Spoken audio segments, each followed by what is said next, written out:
able to do what the US has so credibly been able to do for the last half century, which is to influence events half a globe away, even conducting military actions far away from their homeland, affecting the fates of governments, changing governments in foreign countries. That kind of ruling the world, no one's going to be able to do it. The world has moved on. So the whole way no one may want to do it either. So the whole way we're pitching this argument or debate, China versus India, is actually A, not very useful, and B, also irrelevant, is what you're saying. Well, that's harsh on our organizers. It's an interesting question, but I agree with you, not a particularly useful one. For two reasons. First of all, I think that, that lovely little drawing they had of this cup, this trophy, being, tugged. There isn't a trophy. Frankly, what we're looking for, I think, is to see both countries doing well by their people, and thereby indirectly by the world. But secondly, if you even were to see a tug of war, that rope is so much over on the Chinese side that there really isn't a race anymore. It was a question one could have asked in, say, 76 to 78, when both countries had the same GDP, which meant in per capita terms, India was actually slightly ahead. Whoa, hold on. So what you're saying is, if it were still considered a race, if the outcome is already predetermined? Yeah, except that it's a race that I'm not keen on entering into. Okay. And I just don't think it's any more the same race. All right. The question was asked a lot in the 50s, 60s, and early 70s, and it was legitimate to ask. It was asked very much in the context of democratic mixed economy development versus communist development. But the terms of the debate have changed completely. China is no longer, as I was saying to Martin a little earlier, a communist country in any meaningful sense of the term, certainly in economics. It does not follow communist economics. And in any case, by 78, it started a process of liberalization, which took its economy growing much faster than India. And thanks to the magic of compounding, it's gone from being an economy on a par with India to being an economy about 5 times the size of India. It's absurd for us to think in terms of a race or a competition. Okay. But I asked myself, why should I want to compete with China? As long as my people are not starving, they can have 3 meals a day, decent work, better quality of life. Let the Chinese people have it too. We're not in a race against each other. We're in a race for the same things. Interesting. Okay, Dr. Jacques, let me bring you in, or Martin, rather.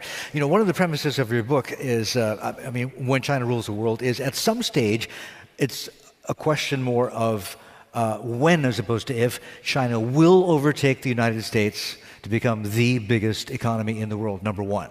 Correct? All right.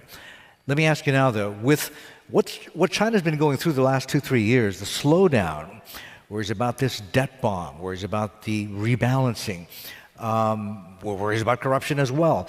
Does that push the time frame out further? Is there a number that you use when China will overtake the U.S.? Or is that even useful anymore, asking that? Well, I've always resisted putting a date because, it's silly. It's not being serious. What's already we know is, according to the World Bank International Comparison Program, China overtook the size of the American economy by GDP, PPP, towards the end of 2014. That's what we know, in terms of a reasonably, objective assessment. But China is still behind the United States, significantly so, by GDP measured by exchange rates. But per capita. And per capita, Chinese living standards are less than a quarter of those of the United States. So to close that gap, we're talking about decades. We're not talking about in the near future.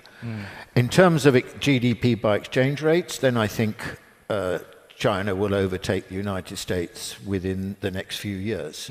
And I think that's inevitable. I agreed with John Negroponte this morning. He said, it will happen. It's the figures. Okay. And so, but that in itself, it's not just about economics, is it? To become the hegemonic power, or whatever you want to call it, then you're talking about a range of metrics: political influence, cultural influence. Frankly, let me ask you, does that include military? Not yet, but I'm about to say military. Okay. Ethical power, intellectual power. I mean, sometimes we use the term soft power to express some of this as well. Now, in those terms, that's much more difficult to measure because you can't have any really hard figures in relationship to this. And I think this takes time. This takes a lot of time. You know, when Britain rose to be the most important #1 country in the early 19th century, it was still a long time before it became that sort of military, mainly naval, political, cultural power that it did become in the second half of the 19th century. Likewise, the United States. The United States became the world's largest economy. Wouldn't it happen much faster today with China, though? Yes, I think you have a point. Okay. Yes. I mean, just on the United States. United States was the largest economy in the world before the end of the 19th century. But we don't start talking about America as a global power until after 1945, really, but some elements of it in the 1930s. Now, true, it'll happen quicker. Why will it happen quicker? Well, partly because everything's speeded up, partly because the growth rates we're talking about now are much faster, and partly because China is so big. And that's also potentially the possibility for India as well. Interesting. So the other premise of your book in terms of dominance, right, reflects China's economic power as well as cultural power. But I noticed that even though we're talking about it today, you didn't talk so much about it in your book, the military side of things. And let me turn to Shashi for that.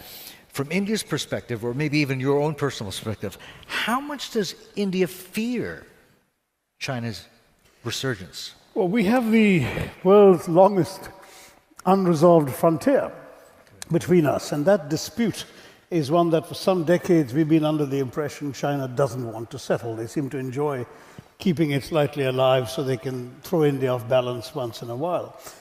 I'm not sure fear is the word, though, because increasingly there's also been a perception that it can't be in the interests of anybody in China to go to war over that border again, as China did very successfully in 1962. And the lingering legacy of 62 in India is one not so much of fear, but of humiliation, frankly. We got clobbered. Whereas in China, I think it's indifference. I think the Chinese have forgotten it. They don't even remember, most of them, that they went to war with us. So there is this difference of perception. I would like to come to this further, but I want to quickly interject though on soft power. That's the one area where I disagree with Martin. I don't think that, in fact, China is doing well on soft power, despite assiduous efforts to promote it. Everything from the Beijing Olympics to the hundreds of Confucius centers around the world are an assiduous attempt to